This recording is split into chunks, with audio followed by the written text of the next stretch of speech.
Iya, saya tadi kan bilang. Seberapa kuat itu Mas? Saya nggak bisa menghitung.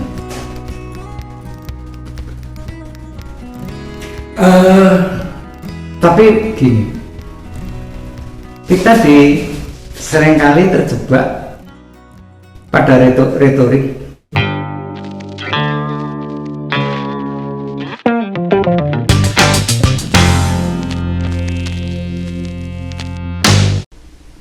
Masyarakat itu bodoh.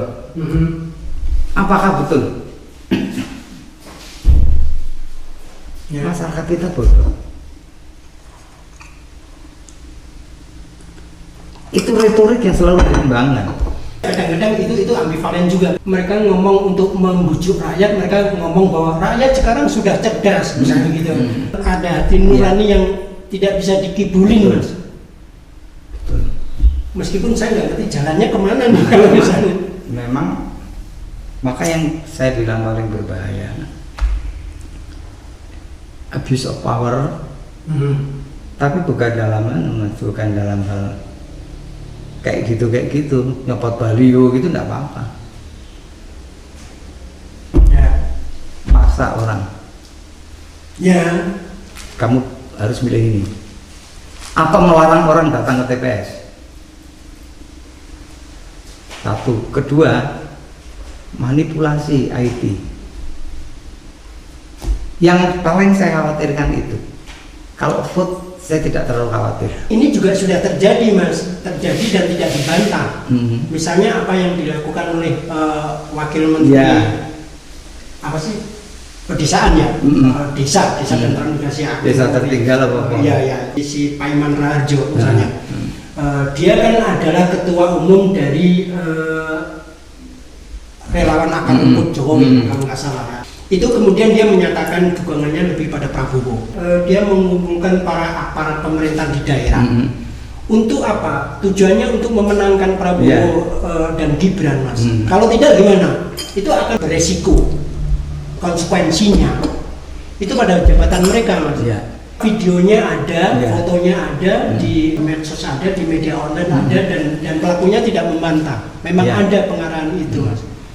Meskipun ya dia biaskan lah bahasanya. Itu artinya kan sudah dilakukan, Mas. Apa yang dikhawatirkan Mas Yos? Ya saya harapkan Bawaslu-nya bisa berbuat. Tapi Bawaslu-nya juga belum tentu berbuat. Maka saya ingin usulkan ke TPN, tim pemenangan, bikin satgas pengawasan. Satgas pengawasan. Apa Mas medianya, Mas? Iya. Apa bentuk ormas atau? Enggak. Semi intelijen. Wow. Gimana nih? Tapi gini, misalkan saya melihat itu pelanggaran, saya foto. Saya dengan HP. Ya, dengan HP. Karena semua orang sekarang hampir semua pegang HP. Oke. Semua orang bisa memotret, bisa memvideo. Kirim langsung. Terus kemudian bisa mengirimkan. Di TPN kan nanti ada media center. Dan di media center itu ada bagian yang ini terbuka dengan input dari luar. Ya, dari siapa? Yang saya harapkan begitu, konsep saya begitu. Itu real, Mas. Ya bukti. Ya baliho dicopot, ben lah gitu. Tapi itu perlu dimasukkan. Bahwa ini pelanggaran. Ya misalnya kayak gitu ya, misalnya ada kasus misalnya apa ini baliho si ini dicopot kok itu tidak, misalnya bisa di video, bisa dikirimkan. Misalkan polisi bagi-bagi alat peraga, potret, kirim. Nanti kalau misalnya polisi bagi-bagi terus kita potret, terus yang muter dihajar polisi gimana, Mas?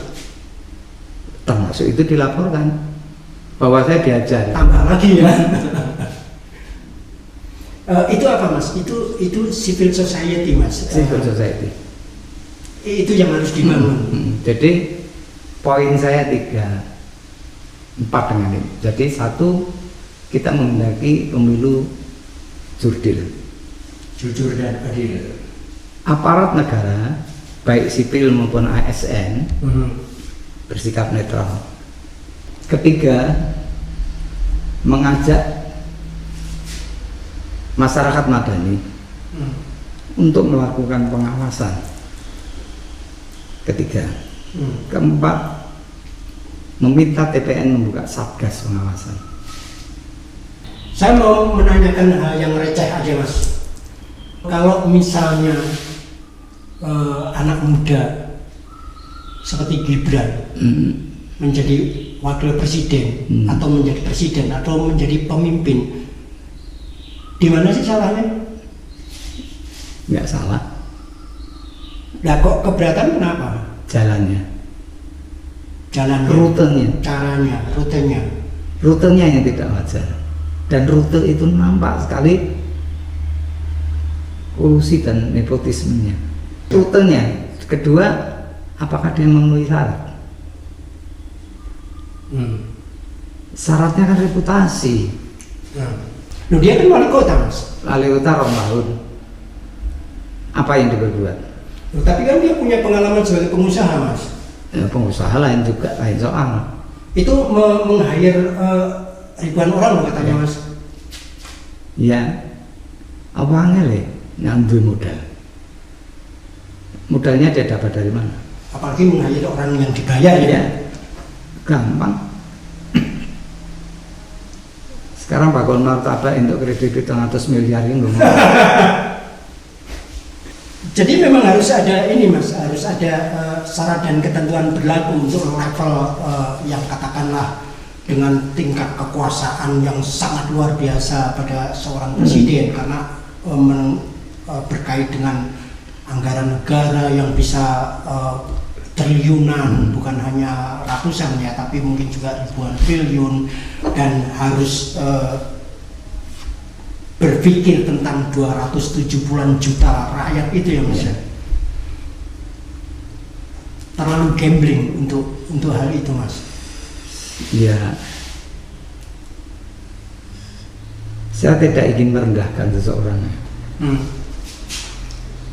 Andaikan dia jadi wakil presiden, presidennya udah tua, nggak sehat lagi, satu saat berhalangan tetap, dia jadi presiden.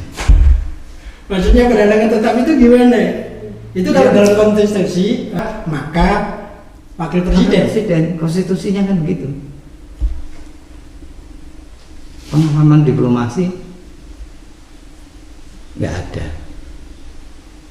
Itu gara-gara karena keputusan MK itu. Tetapi keputusan MK itu kan katanya final and binding Mas. Iya. Iya. Nggak bisa diubah kan Mas? Nggak. Itu tadi berkaitan dengan apa yang saya sampaikan. Dulu lembaga tertinggi itu MPR. Sekarang lembaga tertinggi MK ini. Padahal MK itu seperti yang dikatakan Mas tadi hanya menguji. Iya.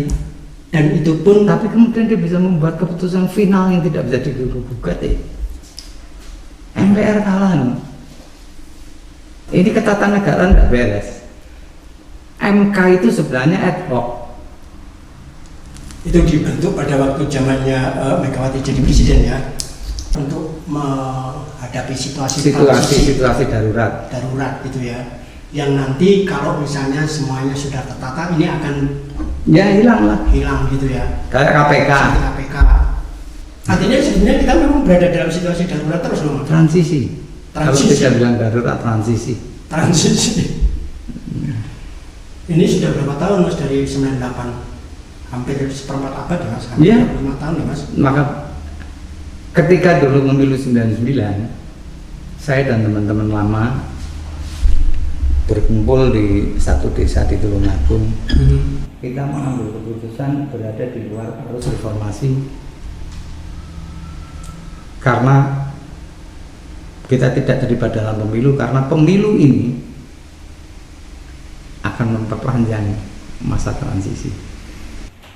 Pemilu ini pada waktu itu 99. Begitu diliberalkan 90 partai, kita sudah membayangkan kekacauan yang bakal terjadi. Orang itu ada batasan dari partai. Membiarkan itu lahir karena apa Mas? Karena euforia atau ya memang tidak punya konsep apa-apa mengenai liberalisasi tanpa konsep, pokoknya liberal. Semua orang berhak untuk mendirikan partai politik. Meskipun ada syaratnya. Ya, tetapi kan syarat administratif, Mas. Ya. Tapi syaratnya kan juga berat, Mas, kan meskipun administrasi harus punya berapa? Harus punya kantor, betul, berat. Membiayai kantor itu artinya juga duit dan sebagainya. Betul. Jadi kesimpulannya, silahkan orang kaya-kaya bikin partai. PSI miskin kok, Mas. Oke, Grace ada duit, Mas. Piro sih duit Grace. Tapi di belakangnya dengan operatornya Jeffrey Giovanni, yang lain di belakang layar. Ya. Apalagi sekarang PDIP ini kayak digiring atau diciptakan muncul untuk menjadi common enemy gitu ya, jadi musuh bersama gitu. ya. oleh kelompok yang sangat aktif melakukan sosialisasi, bahkan sampai ke pembiasan informasi pada anak-anak muda nih, pada pensi yang tidak tahu sejarah 98 dan sebagainya, apalagi 65 misalnya dan seterusnya, misalnya apalagi tentang Soekarno dan sebagainya. Itu kan masif sekali, Mas. Saya bertemu dengan beberapa anak muda yang informasinya itu sangat mengejutkan saya karena mereka hanya tahu bahwa misalnya dari anime One Piece ya, mereka punya referensi yang sungguh sangat berbeda dengan apa yang saya baca dari sejarah politik ya. Ada pembalian luar biasa, mana yang jahat bisa dikesankan baik, yang baik bisa dikesankan jahat dan sebagainya. Betul, kalau PDIP dijadikan common enemy karena gini, seburuk apapun PDIP punya potensi untuk jadi partai ideologis, Mas. Bukankah memang hanya PDIP, Mas, yang partai ideologis, Mas? Meskipun masih berantakan ya. Iya, ideologisnya. Tetapi kan gini, Mas, kalau dalam Pilpres kemarin ya saya lihat ya, dari Rakernas 4 PDIP kemarin itu kan Ketua Umum mengatakan tentang gagasan tentang kedaulatan pangan ya. Harus dibedakan ini antara ketahanan pangan dengan kedaulatan pangan. Orang sering salah, bahkan beberapa ahli saya pikir salah menerjemahkan itu. Itu kan betul-betul sangat ideologis, Mas, kalau dikaitkan dengan kompleksitas geopolitik, geoekonomi, itu kaitannya dengan nanti kedaulatan pangan lokal dan sebagainya, dan kita sebagai negara yang lengkap lah, kita agraris tapi juga kita maritim juga misalnya, dengan penduduk yang besar, dengan tanah yang subur. Dia juga menggagas bagaimana nanti reformasi agraria, misalnya perlindungan lahan-lahan subur dari yang selama ini orang punya mendapat hibah tanah yang luas, yang kita katakan dia dapat katakanlah cuma 10.000 hektar, tapi pemetaannya bisa 22 kali lipat, sehingga terjadi kasus kayak di Rempang dan sebagainya. Kan gitu, Mas, kan itu kan tampak jelas, dan saya tidak melihat bahwa itu disampaikan oleh partai-partai lain yang mengusung capres masing-masing, kecuali hanya pada persoalan elektoral. Seburuk apapun PDIP punya potensi jadi partai ideologis benar. Nah, andaikan itu dijalankan benar, berapa orang yang akan dirugikan? Yang pasti monopoli gandum apa Indo apa kuwi ya habis ya. Wong gandum bukan makanan kita kok. Ideal orang kedua kita kan bukan gandum, bisa jagung. Ya, makanya tadi soal pengembangan pangan lokal, kedaulatan pangan itu kan kaitannya itu. Berapa yang terancam? Para ekspor importer. Terus kemudian nanti permainan ke persoalan impor itu ya. Yang 1 kilo dulu sama itu menteri siapa itu kena kasus itu. 1 kilo 5 rupiah ya apa sih berapa itu? Tapi ini metrik ton. Nah, inilah, Mas. Karena tadi basisnya orang kaya bisa mendirikan partai. Nah, orang-orang kaya dengan partainya ini kebutuhannya bisnis. Mas, maaf Mas, jadi orang katakanlah kita ngomong partai politik, orang mendirikan partai politik itu tidak punya tujuan ideologis dalam pengertian untuk kepentingan publik gitu ya? Nggak ada. Lebih semuanya didesain memenuhi syarat negara demokrasi, tetapi tujuannya bisa yang berbeda kemungkinan. Selain PDIP cuma PKS. PKS dengan partai kader dan sebagainya. Tapi ini juga muncul pecahannya di partai Gelora. Ya, Gelora pragmatis. Ya, dan dia bisa mendukung Gibran. Ya. Saya nggak ngerti. Anies Mata misalnya, Anies Mata itu sebagai Soekarno kecil, semua orang yang punya ideologi yang dahsyat nasional dan sebagainya, tiba-tiba dia takluk pada Gibran. Prof Yusril lah. Prof Yusril sudah menyiapkan SKCK, Mas. Nah ya. Karena dia tahu bahwa keputusan MK itu ada penyelundupan hukum. Yang ini salah menurut dia. Ya kok terus dukung? Dia mendukung penyelundupan hukum dong. Pernyataan Prof Yusril itu menarik. Pertama, dia sudah tahu ada penyelundupan, makanya dia menyiapkan SKCK untuk menjadi cawapres.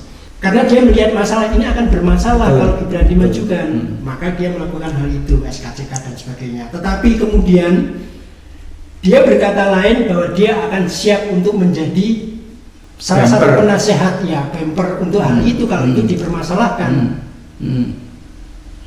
Ini praktik dari pragmatisme ya Mas ya. Tidak peduli dia ahli tata negara ya. Silang, karakter intelektualnya hilang. Itu dasarnya ini ya, daya rusak dari pragmatisme politik itu ya. Jadi saya bilang gini, kepentingan pribadi yang berlebihan itu bisa mendegradasi rasionalitas. Ya, apalagi kalau dia hanya mikir kepentingannya sendiri. Dia ingin membesarkan partai. Ini soal elektoral juga ya. Kokil efek. Dan dia tidak punya duit. numpang. Jadi ya makanya bagaimana Ganjar menang, mudah-mudahan siklus 30 tahunan itu terjadi bukan tanpa chaos. Mudah-mudahan orang-orang itu jahat terjadi itu tanpa chaos. Terkurung dalam orang-orang jahat ini terkurung dalam lingkarannya sendiri. Dan karena aku nganggo Plato Mas ya. Ikatan persahabatan menurut Plato itu ada 3. Epitomia itu pusar ke bawah. Oke. Ya. Yo mangan, sek, macam-macam itulah hasrat. Nah, di atas itu tumos. Tumos itu dari perut sampai dada. Okay. Yang tertinggi adalah logistikon. Ya. Dari sini ke atas. Ya. Ikatan yang bisa abadi itu hanya logistikon. Nah, interest itu adanya di sini atau di sini. Kebanggaan, semacam segala macam itu ada di sini. Di tumos. Harta, kekayaan itu epitomia. Nah, ya. ikatan yang didasarkan pada tumos maupun epitomia itu mudah bergeser, bukan konslet. Mudah terjadi benturan di antara mereka sendiri. Jadi menurut saya bagus kalau ini nanti terkelompok dalam satu kandang.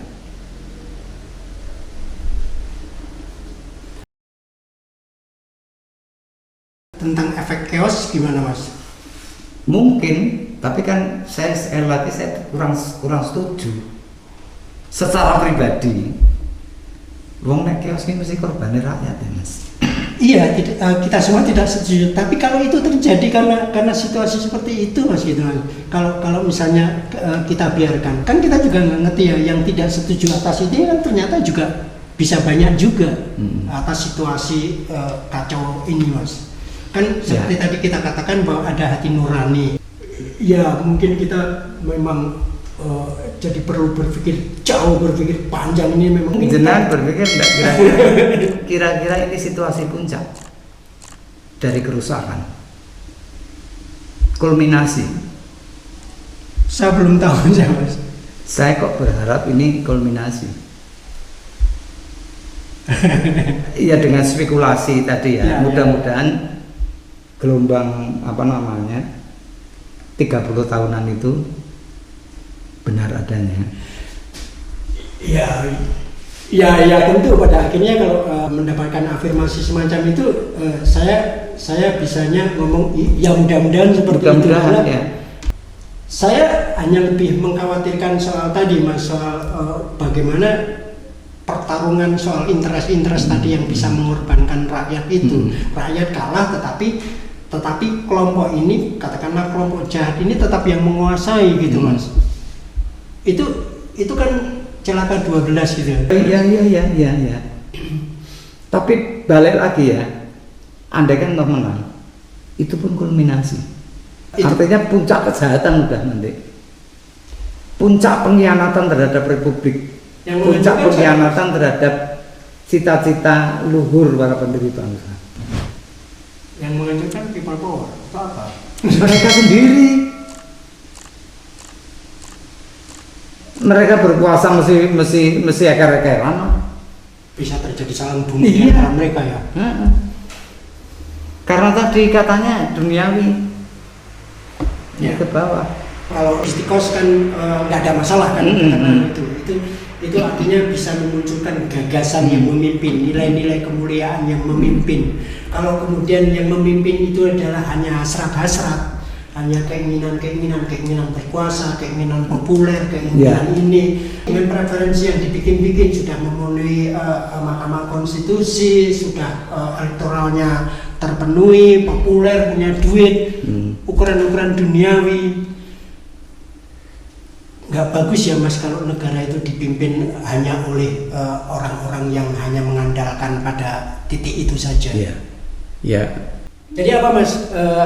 Ini bisa panjang nih. Apa, Mas, nasihat yang Mas Yos bisa sampaikan untuk bagaimana sih cara rakyat kita nih, orang-orang awam yang tidak ngerti politik, yang tidak ngerti intrik dan sebagainya dalam memilih pemimpin ini? Karena semua pemimpin kayaknya baik gitu loh, Mas. Semua orang religius, semua orang yang punya cita-cita. Bahkan kan sudah ada yang berjanji untuk orang-orang perempuan-perempuan bunting bakal dapat itu kan omong kosong semua. Omong kosong. Itu PSI menang BPJS gratis. Terus Imin ngomong apa kayak BBM gratis. Ya, BBM gratis. Ya itu ya yang orang bunting bakal dapat. Prabowo kesehatan gratis, macam-macam. Sarapan gratis. Berapa triliun tiap hari? Itu kan pasti omong kosong. Iya. Ya, jadi kalau saya gini, saatnya civil society yang waras. Karena civil society juga banyak yang nggak waras. Mulai bukan merebut, tapi mengambil alih posisi partai untuk melakukan pendidikan rakyat. Jadi ajaklah masyarakat menggunakan nalar dengan bahasa yang bisa dipahami oleh lapisan bawah. Kedua, milenial. Bagaimana mengajak milenial berpikir nalar, tapi pasti dengan bahasa milenial. Aku raiso, gitu loh. Nah, menurut saya saatnya lah civil society mengambil peran betul, bukan hanya pada saat reformasi dulu, tapi ini juga saat yang menentukan bagi civil society.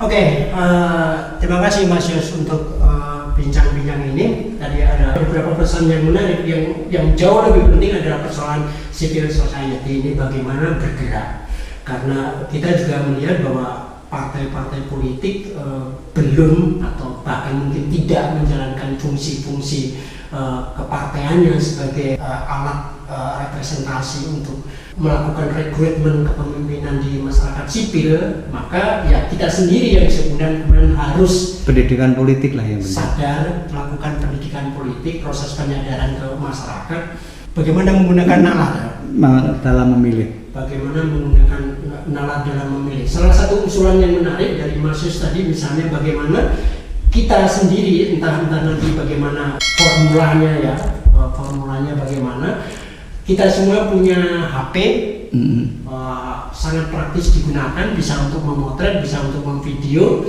apa saja yang kita lihat itu merupakan hal-hal yang bertentangan dengan aturan-aturan yang berlaku. Yang penting abuse of power. Bagaimana penggunaan kekuasaan, abuse of power yang kacau balau, yang misalnya penguasa melakukan tindakan-tindakan yang tidak netral dalam hal ini para aparatus negara dan sebagainya. Kita punya alatnya.